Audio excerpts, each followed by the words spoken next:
3 in the morning finds me staring at the ceiling again, counting the hairline cracks in the plaster like some demented accountant. The house sits too quiet around me, that particular silence that screams louder than any argument ever could. Bethany sleeps beside me, her breathing steady and innocent, one arm flung across the space where I should be lying peacefully. I'm Dean Waverly, 38 years old, owner of Waverly Electric, the largest electrical contracting firm in 3 counties. I've wired half this city, from the new hospital wing to the mayor's renovated Victorian mansion. I understand circuits, current flow, the way electricity finds the path of least resistance. What I'm still figuring out is how my marriage became such a tangled mess of crossed wires. The digital clock glows 3:17 a.m. Bethany came home at midnight, hair slightly mussed, cheeks flushed from what she claimed was an intense workout at the club. "Sorry, honey," she'd whispered, sliding into bed with that particular careful quiet of someone trying not to wake a sleeping spouse. Lost track of time chatting with the girls. Except I wasn't sleeping. Haven't been sleeping well for weeks now. I slip out of bed, bare feet finding the cool hardwood, and pad down to my workshop in the basement. The familiar smell of copper wire and electrical components soothes something in my chest. Down here, surrounded by circuit breakers and junction boxes, everything makes sense. Current flows where it's supposed to. Connections hold, or they don't. No gray areas, no lies wrapped in concern about bathroom lines. My phone buzzes on the workbench. Felix Drummond, manager at the Riverside Health Club where Bethany spends most of her evenings. We went to high school together, played football, until I discovered I had better hands for wiring than catching passes. "Dean? Sorry for the late text. You asked me to check on something?" I had asked. 3 days ago, when Bethany's stories about her evening activities started developing more holes than a poorly planned electrical installation. Felix owed me a favor. I'd rewired his entire club last year, saved him thousands by catching a fire hazard the previous contractor had missed. "Yeah, that footage from Monday night. You find anything?" "Sending it now. But Dean, maybe we should talk first." My phone pings with an incoming file. Security footage from Monday evening, timestamp showing 8:47 p.m. Bethany's silver Honda pulls into the club parking lot. I watch her walk through the front entrance, gym bag slung over her shoulder, looking exactly like a woman heading for an evening workout. The timestamp jumps to 9:15 p.m., interior camera, main workout floor. I scan the frame, looking for Bethany's distinctive auburn hair, her favorite purple workout top. Nothing.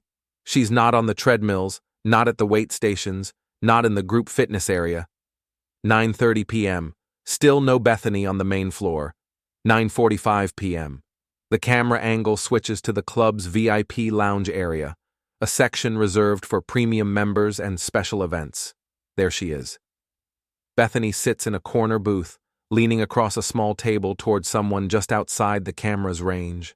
Her body language speaks volumes, the forward lean, the animated gesturing, the way she touches her hair when she's being flirtatious. The mystery companion shifts, and the camera catches a profile. My stomach drops like a stone through water. Jon Tate, my older brother, my business partner. The man who's been coming to family dinners for 39 years, who stood as my best man when I married Bethany 6 years ago. I watch them for another 10 minutes of footage. Bethany never leaves that booth, never visits any bathroom, never speaks to any other women. Just sits there with Jon, occasionally touching his hand across the table, laughing at whatever charming nonsense he's feeding her. The timestamp shows her leaving the club at 10:52 p.m. She arrived home at midnight, claiming she'd been stuck in the bathroom line for an hour. Some lines apparently are longer than others. I set the phone down carefully, my hands steady despite the rage building in my chest, like an electrical storm. In my business, when you find a short circuit, you don't ignore it and hope it fixes itself. You trace the problem back to its source and you repair it properly. Sometimes that means cutting out the damaged section entirely. Felix's text arrives as I'm staring at the frozen frame of my wife and brother, sharing what looks like an intimate moment. I'm sorry, man. This has been going on for about 6 weeks. I wanted to tell you, but what? But family loyalty gets complicated when family members start crossing lines that shouldn't be crossed? But small-town politics matter more than friendship? But everyone figured I already knew and was just choosing to ignore it? I delete the message without responding. Felix did what I asked.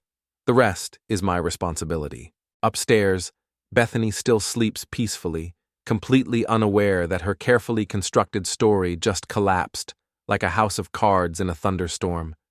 I stand in the doorway watching her, this woman I've loved for 8 years, who apparently decided that love wasn't quite enough to keep her from seeking entertainment elsewhere, with my brother, in a public place, where anyone could see them. The disrespect burns worse than the betrayal.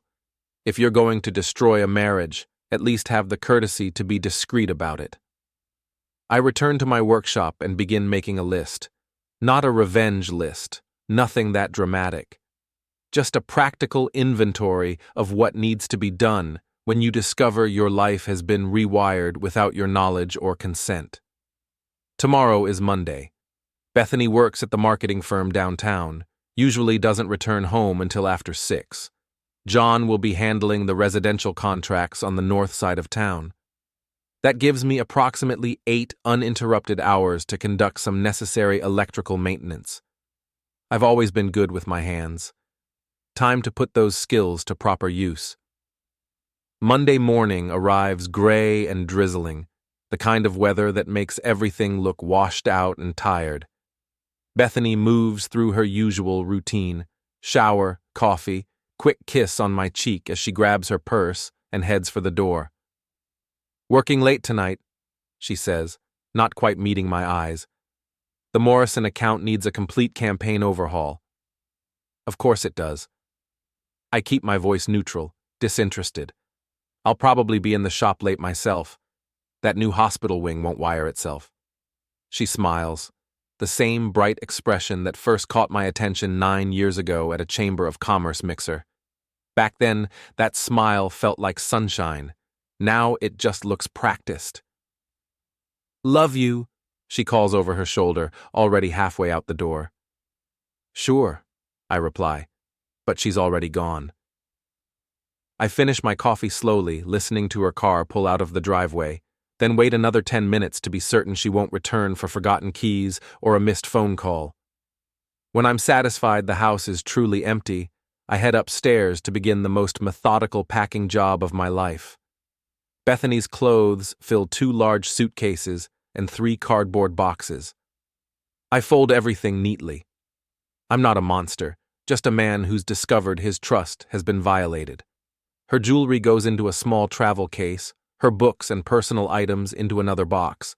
I work systematically, room by room, removing every trace of her presence from what used to be our shared space.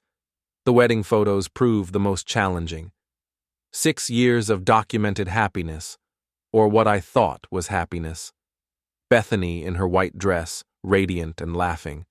Jon standing beside me in his tuxedo, grinning like he'd just won the lottery. Maybe he thought he had. I pack the photos carefully between layers of tissue paper. Even betrayed husbands can have standards. By noon, I've assembled a neat collection of luggage and boxes on the front porch. Everything organized, everything accounted for. I change the locks next, a simple job that takes 30 minutes and provides immediate satisfaction. New deadbolt, new knob set, new sense of security. The bank proves slightly more complicated. Joint accounts require careful handling, but I've prepared for this. I transfer half of our shared savings into a new account in my name only, then freeze the joint checking account pending suspected fraudulent activity. Let Bethany explain to her attorney why her husband might be concerned about unauthorized transactions. Jon's truck sits in the parking lot at our main office when I drive past at 2 o'clock. He's probably reviewing the residential contracts, completely unaware that his secret evening activities have been documented and filed away for future reference. I don't stop. Confronting Jon can wait until I've had time to consider my options properly. Instead, I drive to Riverside Health Club. Felix meets me in his office, a cramped space behind the main desk filled with membership files and equipment catalogs. He looks uncomfortable, like a man who's been dreading this conversation for weeks. "Dean, about that footage. You did the right thing," I tell him. "How long have you known?" 6 weeks, maybe 7. They're not exactly subtle about it. Felix runs a hand through his thinning hair. "I kept hoping it would just end, that she'd come to her senses. Instead, she came to her senses about bathroom lines." Felix winces. "Yeah, that was particularly creative." I lean back in the uncomfortable plastic chair, studying my old friend's face. "Anyone else know?" "Some of the staff have noticed. Hard to miss when 2 people spend an hour in the VIP section every Monday, Wednesday, and Friday." Felix pauses. "I'm sorry, Dean. I should have told you sooner." "No, you shouldn't have. This way I got to discover it myself, handle it my way." I stand, extending my hand. "Thanks for the footage. And Felix, I'd appreciate it if their VIP privileges were reviewed. Seems like they might be violating the club's family-friendly atmosphere policy." Felix shakes my hand, understanding passing between us like current through a completed circuit. "I'll look into that immediately." The drive home takes 15 minutes. I spend the time considering my next moves, the way I'd plan any complex electrical installation.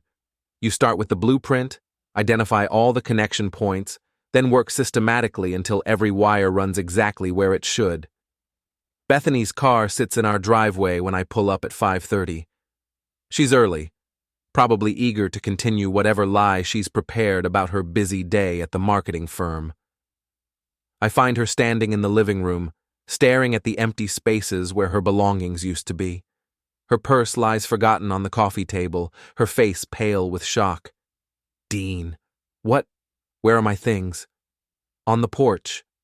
I settle into my favorite armchair, the one she always said clashed with her carefully chosen color scheme. Seemed like the logical place for them. "The porch? Dean, what's going on? Did we get robbed?"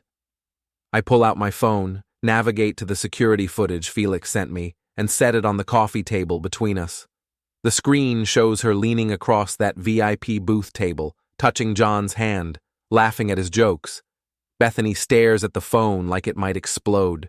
Her face cycles through several expressions: confusion, recognition, fear, and finally a kind of desperate calculation. "Dean, I can explain." "I'm sure you can. You explained the bathroom line very creatively." I lean forward, keeping my voice conversational. "But here's the thing about explanations, Bethany. They work better when they match the evidence." She sits down heavily on the couch, her hands shaking slightly. "It's not what it looks like." "Really?" "Because it looks like my wife has been meeting my brother at the health club 3 times a week for the past 6 weeks. It looks like she's been lying to me about where she spends her evenings. It looks like she thinks I'm stupid enough to believe stories about bathroom lines that last an hour." "Dean, please. Let me explain what really happened." I pick up my phone, stopping the video playback. "What really happened is that you decided our marriage wasn't enough for you. What really happened is that you chose my brother as your entertainment. What really happened is that you got caught." Bethany's composure cracks slightly. It just happened. We didn't plan it." "You didn't plan to meet him 3 times a week in the same location at the same time?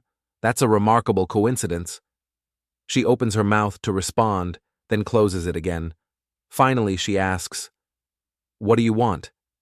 "I want you to collect your belongings from the porch and find somewhere else to live. Tonight." "Dean, you can't just throw me out. This is my home, too." "Actually, it's my home. My name on the deed, my money for the down payment, my credit for the mortgage." I stand, walking to the front window where I can see her neatly packed luggage waiting in the evening drizzle. "Your home appears to be wherever Jon Tate is spending his time these days." Bethany follows my gaze to the porch, her face crumpling slightly. Where am I supposed to go? I suggest you call your new boyfriend. I'm sure he'll have ideas. She pulls out her phone with trembling fingers, scrolls through her contacts, and dials. I listen to her side of the conversation, watching her face grow more desperate with each passing second.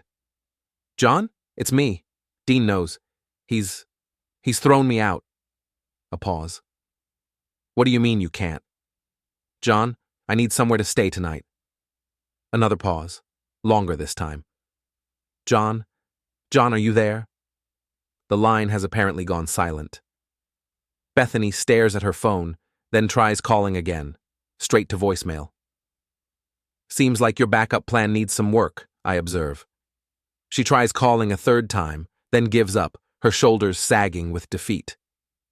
Dean, please. Can we talk about this like adults? We are talking about it like adults. Adults face consequences for their choices. Adults don't get to lie to their spouses for 6 weeks and then act surprised when those lies catch up with them. I walk to the front door and open it, gesturing toward her luggage. Your things are getting wet. Bethany looks at me for a long moment, something shifting in her expression. The desperate pleading fades, replaced by something harder, more calculating. This isn't over, Dean. Yes, I tell her. It is. She gathers her purse and walks to the door, pausing in the threshold. You'll regret this. Both of you will. The only thing I regret is not checking that security footage sooner. I watch her load her belongings into her car, struggling with the heavier boxes, getting soaked in the process. She doesn't ask for help, and I don't offer. When she finally drives away, I close the door and turn the new deadbolt, listening to it click into place with a satisfying finality. The house feels different already, cleaner somehow, like I've finally fixed a short circuit that's been causing problems for months. Tomorrow, I'll deal with John. Tonight, I'm going to enjoy the silence. Tuesday morning brings sunshine and the kind of crisp October air that makes everything feel possible.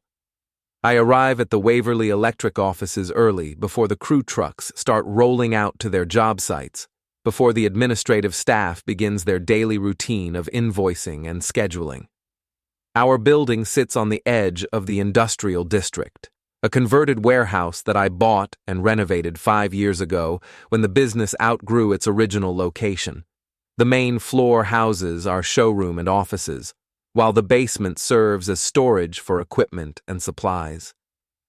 John's office sits directly across from mine, separated by a glass partition that usually provides a sense of open communication between partners. This morning, that transparency feels more like surveillance. I'm reviewing the hospital project specifications when John arrives at 8:15, carrying his usual coffee and looking like a man without a care in the world. He waves through the glass partition, settles at his desk, and begins his morning routine of checking emails and returning phone calls. I wait until 9 o'clock, when the office fills with the comfortable noise of a busy workday, then walk across to John's office and close the door behind me. Morning, brother. John looks up from his computer screen, smiling the same easy grin that's gotten him out of trouble since we were kids. How's the hospital project coming along? Fine. How's your evening entertainment? The smile falters slightly. What do you mean? I pull out my phone, navigate to the security footage, and place it on his desk. I mean your VIP membership at Riverside Health Club. John stares at the screen for several seconds, watching himself lean across a table toward my wife. His face goes through the same cycle of expressions I witnessed from Bethany yesterday: confusion, recognition, and finally, resignation. Dean, I can explain. Everyone wants to explain today. Must be something in the water. I settle into the chair across from his desk, keeping my voice low and conversational. Go ahead. Explain how you've been meeting my wife 3 times a week for 6 weeks. John runs both hands through his hair, a gesture I remember from childhood whenever he got caught doing something he shouldn't. It just happened. We were both at the club, started talking, and you decided that talking required a private booth and hand-holding? It wasn't supposed to go anywhere. We were just talking. About what? Jon shifts uncomfortably. About you, mostly. About how she felt like you were growing apart, how she missed the way things used to be between you two.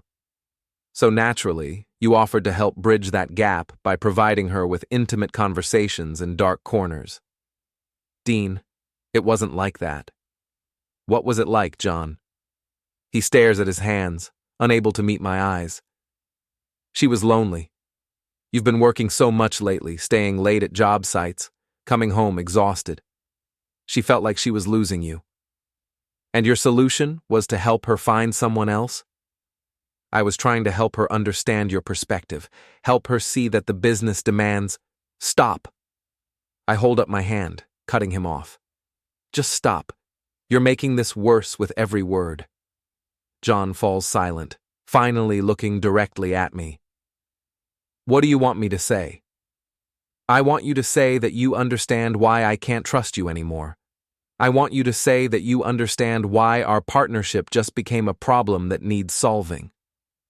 Dean, you can't be serious. This is our family business. Our father built this company.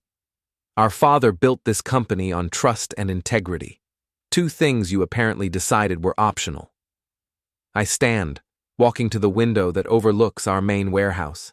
23 employees depend on Waverly Electric for their livelihoods. Good people, skilled workers who take pride in their craftsmanship. They don't deserve to suffer because one of the owners can't keep his hands off his brother's wife. What happens now? Jon asks quietly. Now you have a choice. You can sell me your half of the business at fair market value, or I can buy you out through legal channels. Either way, this partnership is over. Dean, be reasonable. We can work through this. It was a mistake. No, Jon. A mistake is wiring a switch incorrectly. A mistake is ordering the wrong gauge cable. What you did was make a deliberate choice to betray my trust, repeatedly, over the course of 6 weeks. I turn back to face him, studying the man who's been my business partner for 8 years, my brother for 38. You called her last night, didn't you? When she needed somewhere to stay? Jon's silence provides the answer. You sent her straight to voicemail. Didn't even have the courage to tell her you couldn't help. I was trying to figure out what to say. You were trying to figure out how to save yourself, which tells me everything I need to know about your priorities. I walk back to his desk, pick up my phone, and head for the door. You have until Friday to decide how you want to handle the buyout.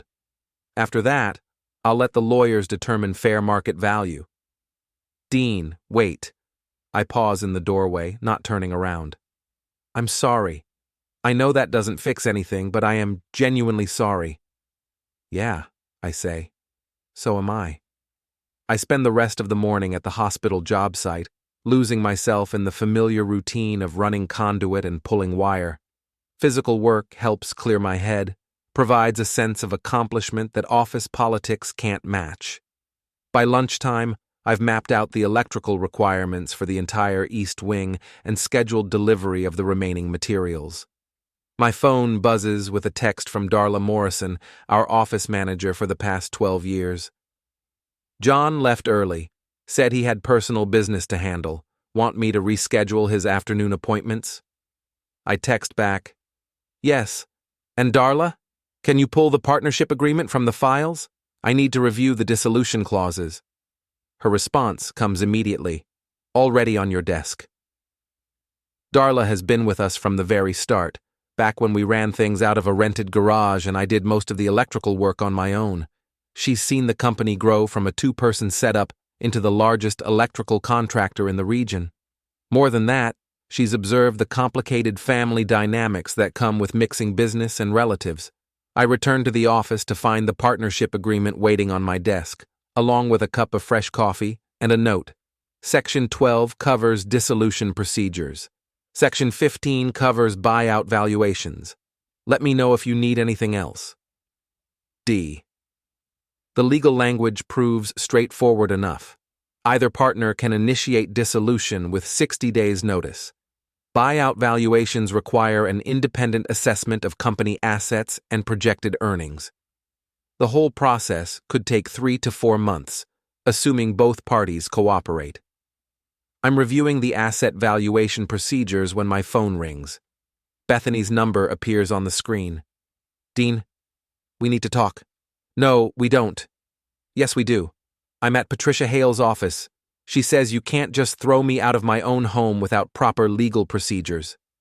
Patricia Hale, the most expensive divorce attorney in town, known for her aggressive tactics and her ability to extract maximum settlements from guilty husbands. Bethany's obviously decided to play hardball. Your attorney is welcome to contact my attorney, I tell her. Until then, we have nothing to discuss. Dean, don't make this ugly. We can work this out like civilized people. Civilized people don't lie about bathroom lines. I hang up and immediately dial my own attorney, Robert Chen, who's handled our business legal work for years. His secretary puts me through immediately. Dean, what can I do for you? I need a divorce attorney recommendation, someone who understands business assets and doesn't mind dealing with Patricia Hale. Bethany finally got caught. You knew? Small town, Dean. People talk. I was wondering when you'd figure it out. Robert pauses. Let me make some calls. I'll have someone contact you by this afternoon. Thanks, Robert. Dean, document everything. Every conversation, every threat, every attempt at contact. Patricia's good, but she's not magic. I spend the afternoon doing exactly that, documenting the timeline of discoveries, printing copies of the security footage, organizing financial records. By 5 o'clock, I have a complete file ready for whatever attorney Robert recommends. John never returns to the office. His truck doesn't appear in our parking lot. His office remains dark. His afternoon appointments get rescheduled without explanation. Darla handles the situation with her usual efficiency, fielding questions from confused clients and concerned employees. John's dealing with a family emergency, she tells anyone who asks. Dean's handling all client communications until further notice. It's not technically a lie. Betraying your brother's trust definitely qualifies as a family emergency. I'm locking up the building when my phone buzzes with a text from an unknown number. This is Jennifer Walsh, attorney. Robert Chen referred you. Can you meet tomorrow morning at 9? I'm located at 412 Main Street, Suite 203. I text back, I'll be there. The drive home takes me past Riverside Health Club, where I notice John's truck in the parking lot.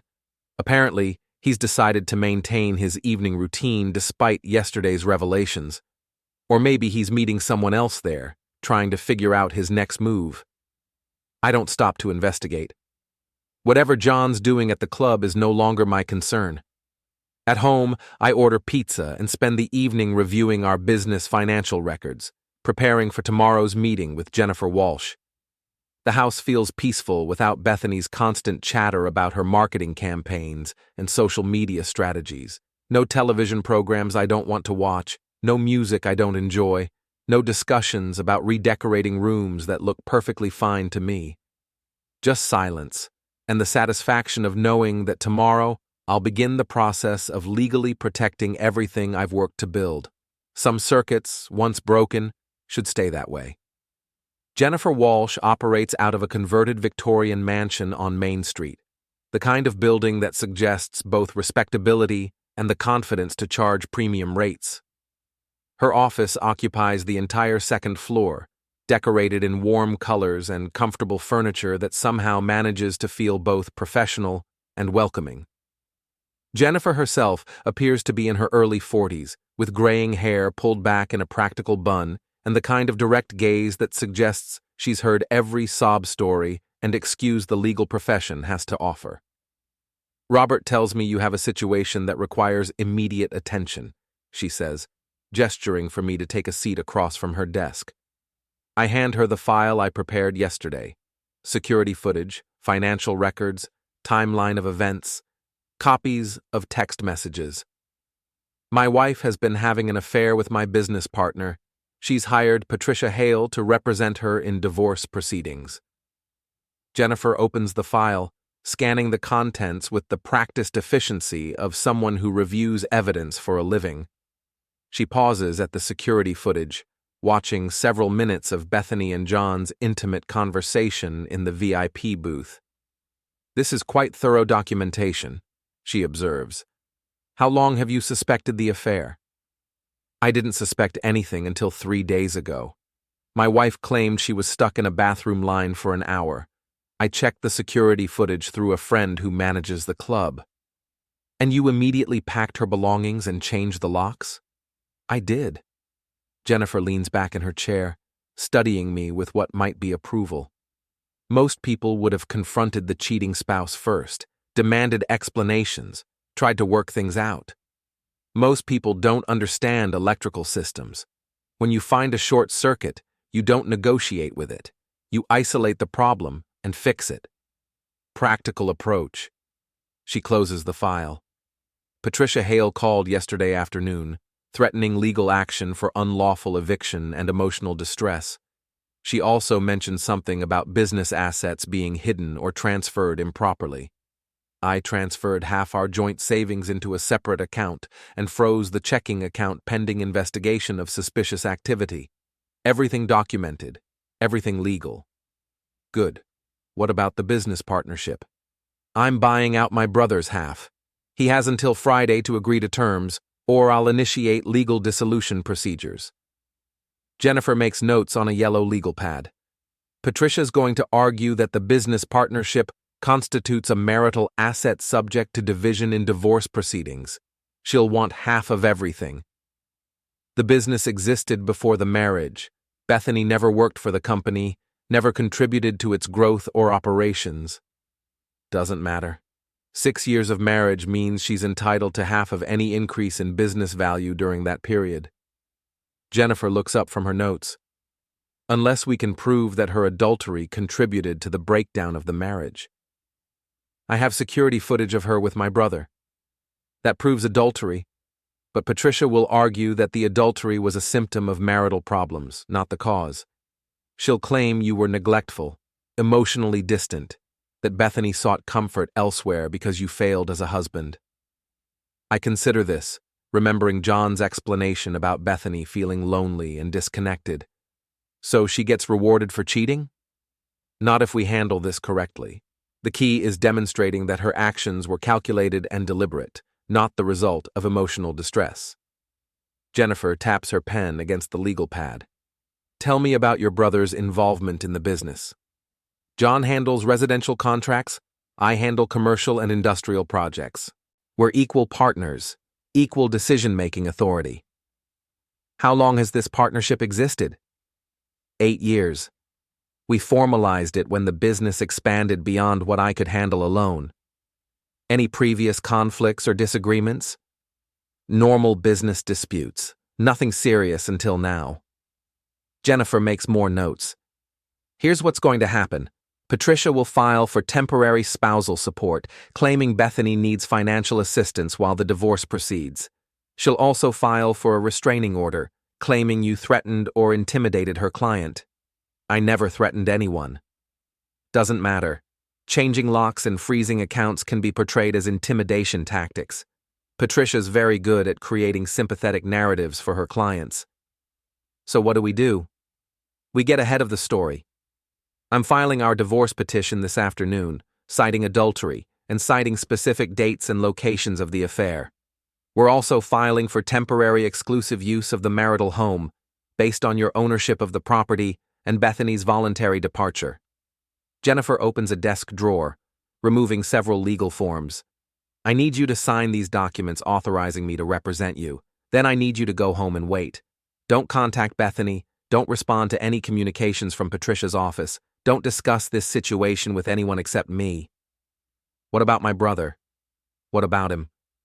He's still my business partner until the buyout is finalized. Handle that through your business attorney. Keep personal and professional issues separate as much as possible. I sign the authorization forms, write Jennifer a retainer check, and head back to the office with a clearer sense of the legal battlefield ahead.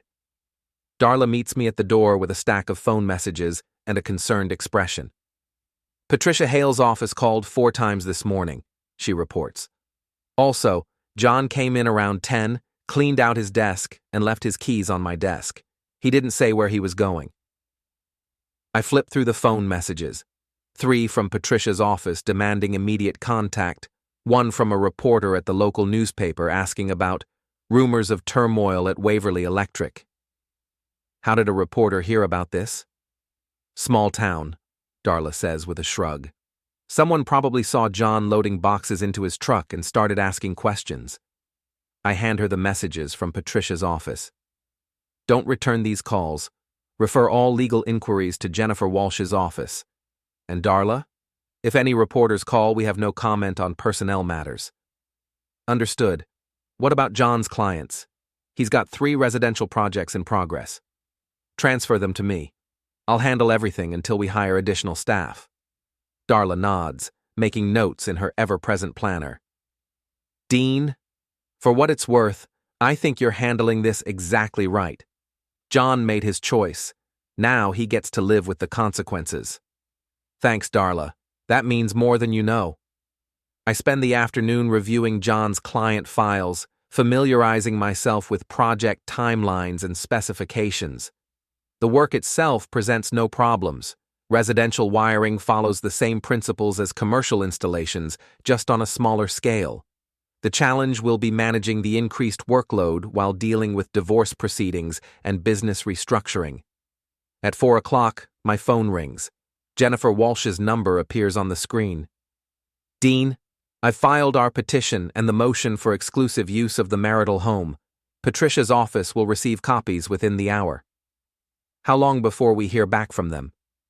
Patricia's already calling, demanding a settlement conference. She wants to resolve this quickly, which suggests she knows her client's position isn't as strong as she'd like. What kind of settlement is she proposing? Half of all marital assets, including business equity, plus 3 years of spousal support. In exchange, Bethany agrees not to pursue claims for emotional distress or business interference. I calculate the numbers quickly. Half of our savings, half of the house equity, half of my business, plus 3 years of support payments. Bethany would walk away with more money than she'd earned in her entire career. What's our counteroffer? She gets nothing. Adultery forfeits any claim to spousal support, and the business remains your separate property. She can take half of the joint savings and find her own place to live. Patricia will never agree to that. Probably not, but it establishes our negotiating position. We're not afraid to go to trial, and we have documentation to support our case. What happens next? We wait. Patricia will file her motions, we'll respond, and eventually we'll end up in front of a judge. Could take 6 months, could take a year. And in the meantime? In the meantime, you continue running your business, living in your house, and documenting any attempts by Bethany or her attorney to harass or intimidate you. I hang up, feeling cautiously optimistic. Jennifer seems competent and aggressive, exactly the kind of representation needed to deal with Patricia Hale's tactics. My phone buzzes with a text from an unknown number. This is Bethany. We need to talk. I'm willing to be reasonable if you are. I screenshot the message and forward it to Jennifer with a note. First contact attempt, not responding per your instructions. Her reply comes immediately. Good. Save all future communications. Don't respond to anything. At 5:30, I lock up the office and head home, stopping at the grocery store to pick up supplies for dinner. The mundane task of shopping for food provides a strange sense of normalcy after a day spent preparing for legal warfare. I'm loading groceries into my truck when I notice Jon's vehicle parked across the street. He sits behind the wheel, watching me, apparently working up the courage to approach. I ignore him, finish loading my groceries, and drive home without acknowledgement. Some conversations aren't worth having. At home, I find a manila envelope wedged between my front door and the frame. No return address, just my name written in block letters across the front. Inside, I find a single sheet of paper with a message typed in large font. You're going to regret this. I photograph the envelope and note, then call Jennifer's office. Her secretary takes the information and promises to add it to my file. Ms. Walsh says to keep the original document in a safe place, the secretary advises, and call the police if you receive any more threatening communications. I secure the note in my home safe, then prepare dinner while considering the escalating nature of this conflict. Yesterday, Bethany seemed shocked and desperate. Today, she's apparently moved to threats and intimidation.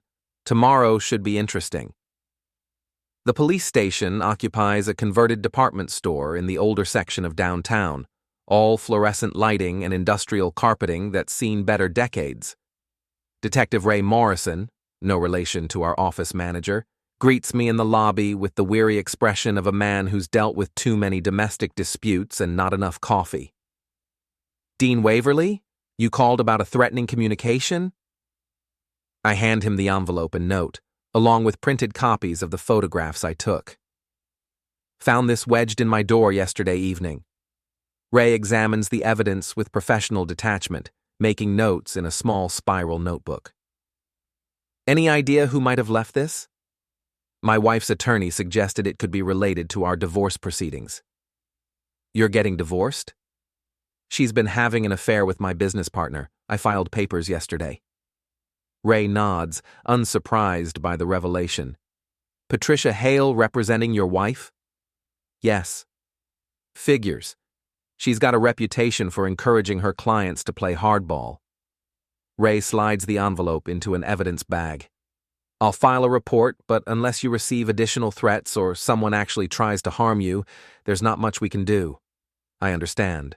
I just wanted it documented." "Smart thinking. Keep records of everything. Phone calls, text messages, anyone following you or watching your house." Ray hands me his business card. "Call me if the situation escalates." I drive to the office feeling slightly more secure, knowing the threat has been officially documented.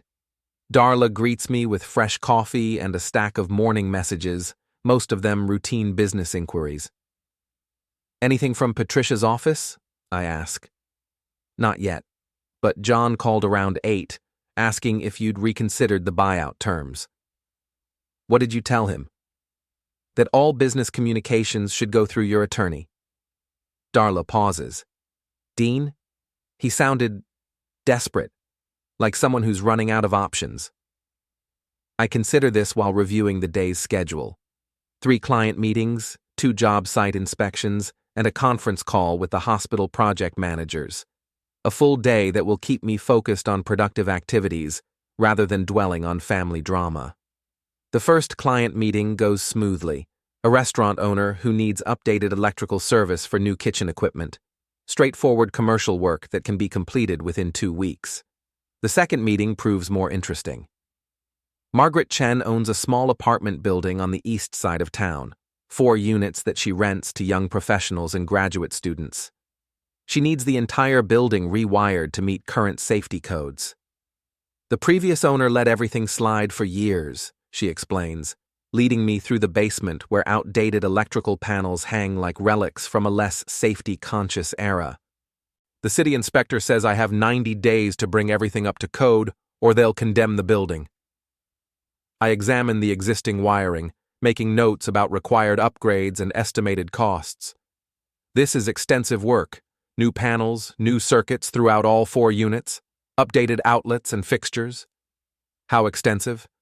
40,000 minimum, possibly more if we discover additional problems once we open up the walls. Margaret winces. "That's more than I expected.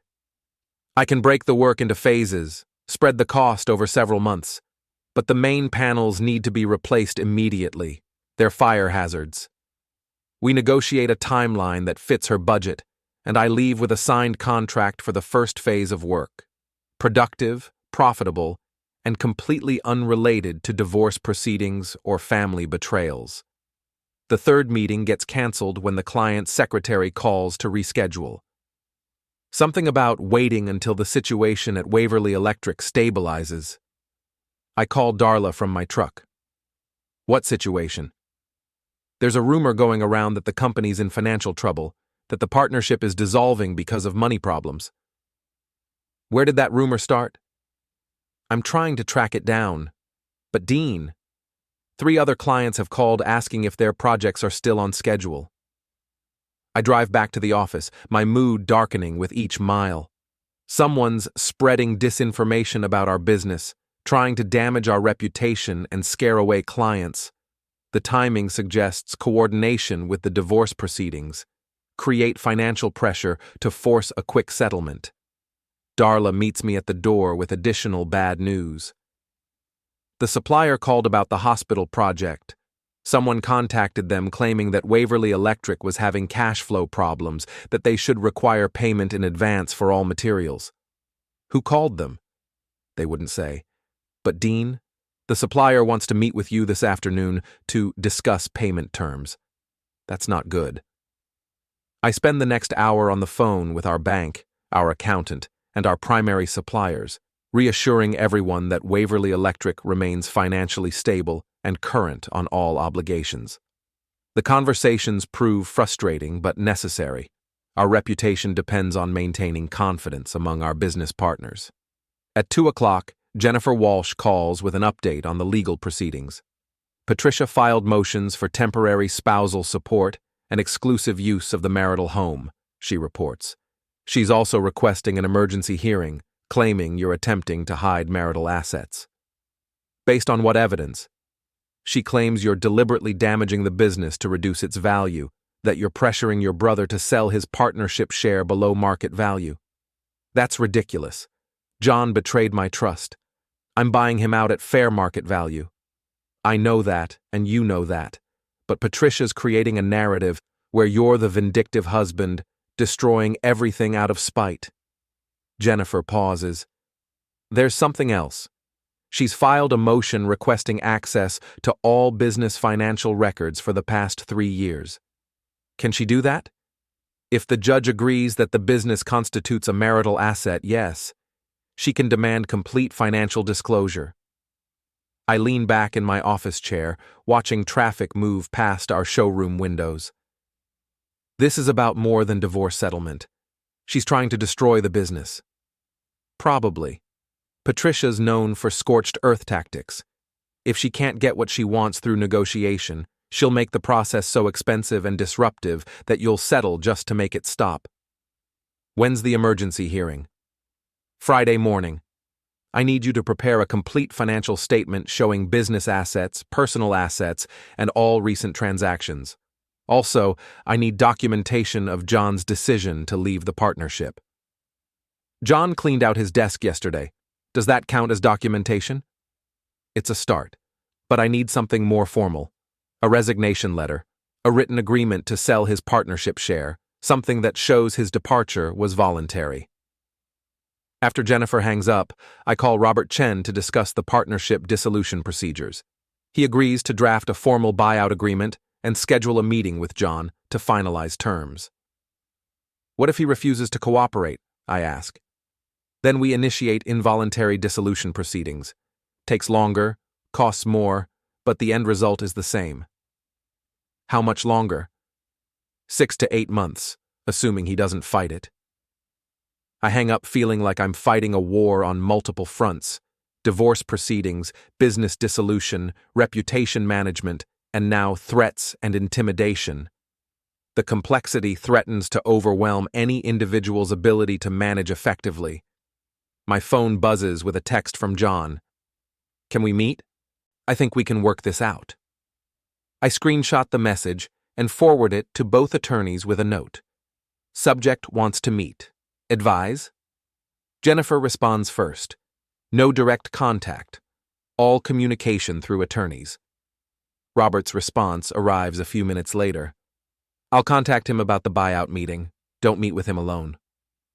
At 4 o'clock, I'm reviewing electrical specifications for the apartment building project when Darla knocks on my office door. Dean, there's someone here to see you. Says it's personal business. Through the glass partition, I can see a woman in her 30s, professionally dressed, carrying a briefcase and a determined expression. She doesn't look like a client. Send her in. The woman enters my office and closes the door behind her. Mr. Waverly, I'm Linda Foster, private investigator. I've been hired to conduct surveillance on you and document your daily activities. I stare at her, momentarily speechless. Excuse me? I wanted to introduce myself professionally, rather than have you discover me following you around town. It seemed more courteous. Who hired you? I can't disclose that information, but I can tell you that my assignment is to document your behavior, your business activities, and any evidence of asset concealment or business manipulation. And you're telling me this because... Linda Foster sits down across from my desk, setting her briefcase on the floor. Because I've reviewed the evidence in your case, and I don't like being hired to harass innocent people. I'm not sure I understand. Your wife and her attorney hired me to find evidence that you're hiding money or deliberately damaging your business. But the evidence suggests you're just a man who discovered his wife was cheating and responded appropriately. I lean forward, studying this unexpected ally. What kind of evidence? Security footage from the health club, financial records showing normal business operations, witness statements from employees and clients who describe you as honest and reliable. Linda opens her briefcase, removing a manila folder. I've been investigating you for a week. The only questionable thing I've found is your wife's behavior. She slides the folder across my desk. Photos of her meeting with your brother at 3 different locations over the past month. Restaurants, coffee shops, a hotel parking lot. Always during business hours, always when you were at work. I flip through the photographs, seeing my wife and brother from a new perspective, not as people who made a mistake, but as people who conducted a deliberate, calculated affair while I worked to support the business that employed us all. Why are you showing me this? Because I don't like being hired under false pretenses. Your wife claimed you were abusive and controlling, that she needed protection from your threatening behavior. Linda gestures toward the photos. These pictures show 2 people conducting a planned affair, not a woman seeking comfort from an abusive marriage. What happens now?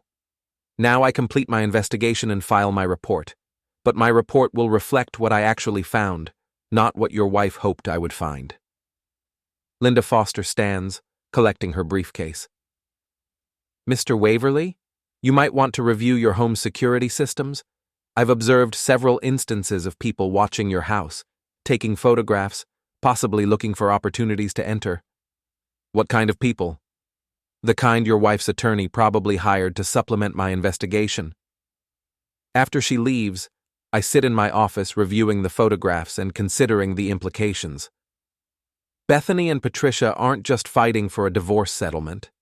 They're conducting a comprehensive campaign to destroy my reputation and force me into submission. Time to stop playing defense and start playing offense. Friday morning arrives with the kind of bone-deep cold that makes October feel like winter's advance scout. I dress carefully for the emergency hearing. Dark suit, conservative tie, the appearance of a responsible businessman rather than a vindictive ex-husband. Jennifer Walsh meets me in the courthouse lobby, carrying 2 briefcases and wearing the expression of an attorney prepared for battle. Patricia's already here with Bethany, she informs me, as we climb the marble steps to the 2nd floor. They're in conference room B, probably rehearsing their presentation. What should I expect? Tears, accusations, and a carefully crafted story about how you've become abusive and controlling since discovering the affair. Jennifer pauses outside the courtroom doors. Whatever happens, don't react. Don't speak unless the judge asks you a direct question, and don't let Patricia provoke you into an outburst. Judge Helen Martinez presides over domestic relations court with the no-nonsense efficiency of someone who's heard every sob story and excuse the human condition can produce. She reviews our case file while Patricia and Jennifer make their opening statements, occasionally asking pointed questions about timelines and evidence. Patricia presents Bethany's version of events with theatrical flair.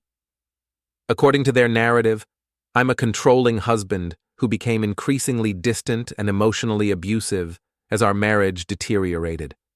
Bethany sought comfort from my brother, but their relationship remained purely platonic until I flew into a rage and threw her out of the house without warning. Your Honor, Patricia continues, my client is now homeless, cut off from all financial resources, and living in fear of further retaliation from her estranged husband. We request immediate temporary spousal support and exclusive use of the marital home. Jennifer's response cuts through Patricia's drama with surgical precision. She presents the security footage from the health club, the timeline of documented meetings between Bethany and Jon, and the private investigator's photographs, showing their affair progressed far beyond platonic comfort. Your Honor, the respondent conducted a calculated affair with the petitioner's business partner while living in the petitioner's home and benefiting from his financial support. When confronted with evidence of this betrayal, she immediately hired aggressive counsel and began making threats. The petitioner acted reasonably to protect his assets and his business. Judge Martinez examines the evidence with the practiced eye of someone who's learned to distinguish between genuine victims and opportunistic liars. She pays particular attention to the security footage, watching several minutes of Bethany and Jon's intimate conversation.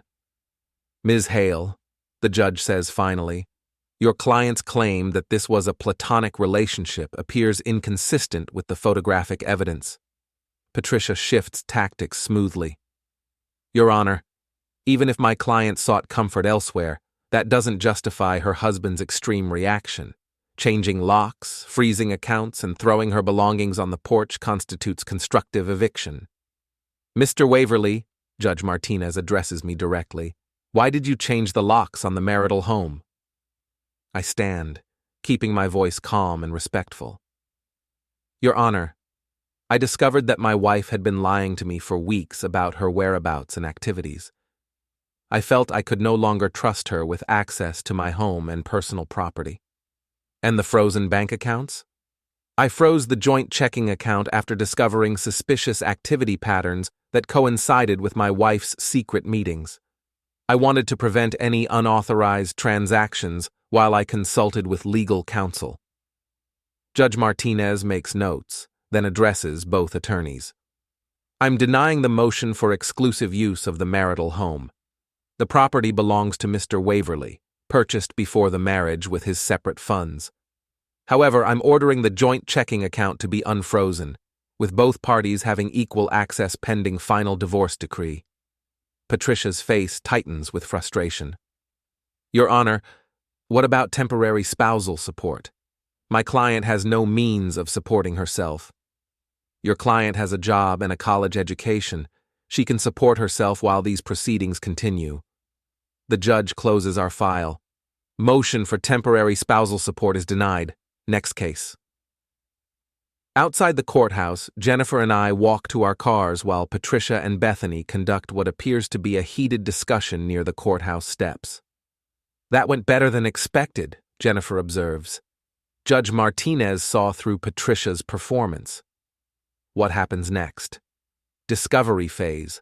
Both sides exchange financial documents, take depositions, build their cases for trial. Could take 6 months, could take longer. And in the meantime? In the meantime, you continue living your life and running your business. Don't give them any ammunition to use against you. I drive back to the office feeling cautiously optimistic. The legal system, at least, seems capable of recognizing the difference between victim and perpetrator. Darla greets me with good news for once.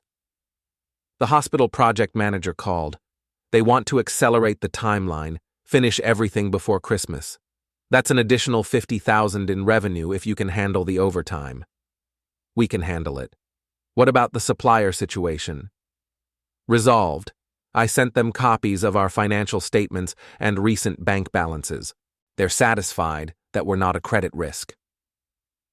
I spend the afternoon reviewing project schedules and calculating staffing requirements for the accelerated hospital timeline. The additional revenue will more than offset any costs associated with the divorce proceedings, and the work will keep me focused on productive activities rather than legal battles. At 4 o'clock, Robert Chen calls with an update on the partnership dissolution. I met with Jon this morning. He's agreed to sell his partnership share for fair market value, pending an independent business appraisal. How did he seem? Desperate. He needs money quickly, apparently has some pressing financial obligations. What kind of obligations? He wouldn't say, but he's willing to accept whatever the appraiser determines. No negotiations. This strikes me as odd. Jon's partnership share is worth at least $200,000, possibly more depending on how the appraiser values our client contracts and reputation. Most people would want to negotiate terms for that kind of money. When can we schedule the appraisal? Next week. I've contacted 3 independent firms. We'll use whichever one can start immediately. After Robert hangs up, I sit in my office considering Jon's sudden willingness to cooperate. Yesterday he wanted to work things out. Today, he's eager to sell his partnership share quickly. Something's changed, but I can't figure out what. My phone buzzes with a text from an unknown number. Congratulations on your court victory. Enjoy it while it lasts. I screenshot the message and forward it to both attorneys, then call Detective Morrison to report the second threatening communication. Same type of message as before? He asks. Similar tone? Different phone number? Probably using burner phones to avoid being traced.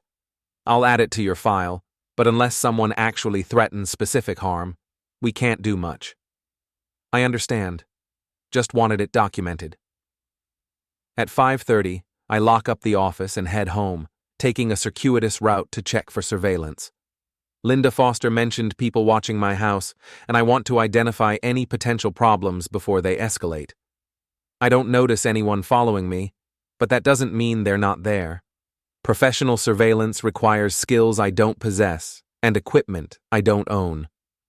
At home, I find another manila envelope wedged in my front door. This one contains a single photograph. Me leaving the courthouse this morning with a red X drawn across my face in marker. I photograph the evidence and call Jennifer's office, leaving a message with her answering service. Then I call Detective Morrison again. This one's more specific, he agrees after I describe the photograph. Marking someone's face with an X could be interpreted as a threat of physical harm. I'll send a patrol car by your house tonight, and I want you to consider installing a security system. Already planning on it. Good. And Dean, start varying your daily routine. Don't go to the same places at the same times every day. I spend the evening researching security systems and planning installation of cameras around my property. The irony isn't lost on me. I'm preparing to defend myself against the same kind of surveillance that exposed my wife's affair. The difference is that my cameras will be protecting innocent activities, while theirs documented calculated betrayal. At 10 o'clock, I'm reviewing security system specifications when I notice headlights in my driveway. A police cruiser sits outside my house, engine running, providing the visible deterrent Detective Morrison promised. I wave to the officer and return to my research, feeling slightly more secure knowing that someone's watching the watchers. Tomorrow I'll start installing my own surveillance system. If Bethany and Patricia want to play games of intimidation and threat, they're about to discover that 2 can play that game. And I'm very good with electrical installations. 3 weeks later, my new security system captures everything in high-definition clarity. Bethany and a man I don't recognize approach my front door at 2 in the morning, carrying what appears to be a crowbar and a canvas bag. They spend 10 minutes examining my locks, testing windows, and discussing entry strategies in whispers that my audio equipment records perfectly. I watch from my bedroom monitor as they finally give up and retreat to a dark sedan parked 2 blocks away. The license plate is clearly visible in the infrared footage. By morning, I have everything documented and forwarded to Detective Morrison, along with copies to both attorneys. The evidence is undeniable: attempted breaking and entering, conspiracy to commit burglary, violation of the restraining order I obtained last week after the 4th threatening communication. This changes everything, Jennifer Walsh informs me during our emergency meeting. Patricia can't claim her client is the victim when we have footage of her attempting to break into your house. What happens now? Now, Bethany gets arrested, and Patricia gets to explain to the judge why her client was conducting surveillance and planning burglary while claiming to be afraid of you. The arrest takes place at Bethany's new apartment, a cramped one-bedroom place on the wrong side of town that she's sharing with Lila, her former best friend, who apparently drew the short straw in their social circle. According to Detective Morrison, Bethany seemed genuinely shocked that her nighttime activities had been recorded. She claimed she was just trying to retrieve personal property, he reports, had a hard time explaining the crowbar and the male accomplice. The accomplice turns out to be Victor Petrov, a private investigator with a suspended license and a criminal record that includes burglary and fraud convictions. Patricia Hale hired him to supplement the investigation into my activities, apparently without conducting proper background checks. The local newspaper picks up the story within hours. Prominent attorney's client arrested in burglary attempt makes the front page of the evening edition, complete with details about the affair, the divorce proceedings, and the surveillance footage that captured everything. By the end of the week, Patricia Hale withdraws from the case, claiming irreconcilable differences with her client's decision-making. Bethany's new attorney, a recent law school graduate named Michael Stevens, calls Jennifer to discuss plea bargaining. His client wants to settle the divorce quickly and quietly, Jennifer reports. She'll take $10,000 from the joint savings and disappear. No spousal support, no claim on business assets, no further contact. What about the criminal charges? That's separate. Detective Morrison says she'll probably get probation and community service for the attempted burglary, assuming she pleads guilty and shows remorse. I consider the offer while reviewing the business appraisal Robert Chen commissioned for the partnership dissolution. Waverly Electric is worth more than I expected. The appraiser valued our client contracts, reputation, and growth potential at nearly $800,000. John's half comes to $400,000, money I can afford thanks to the accelerated hospital project and several new commercial contracts. Accept the divorce settlement, I tell Jennifer. I want this finished. The partnership buyout takes place in Robert Chen's conference room on a gray December morning that feels like closure.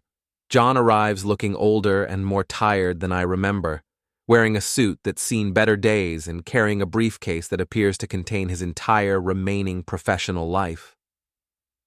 "Dean," he says as we shake hands, "I want you to know how sorry I am about everything." "I know you are, John. That's not the issue." "What is the issue?" "The issue is that sorry doesn't rebuild trust. Sorry doesn't undo 6 weeks of lies and betrayal. Sorry doesn't change the fact that you chose her over family loyalty."